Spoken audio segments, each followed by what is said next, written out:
Hello all, welcome to Zareens Art. Hope you're all doing good and staying safe. So today I'm back with another lovely pattern. So we will be creating a pattern something like this. So I'm using a grid sheet from my book, the Patterns book. The Patterns book is all about creating patterns. So it has patterns from basic to advanced level. So it has step-by-step illustrations supported with instructions on how to create the patterns. So this book is all you need to get started creating your own patterns. So there are other books in this series: the Mandala Journal,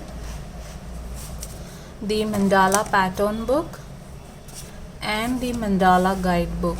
So these 4 books is all you need to start creating your own mandalas. So it will give you more of a one-on-one workshop experience. To know more about the books or how to place an order, kindly head over to my website zareensart.com. We'll share the link in the description box below. Now coming to this pattern, you can as well use a normal square grid sheet, and you will need pigment fine liner pens and a pencil, and a ruler is an optional. So this is all you need to create this pattern. So let's get started.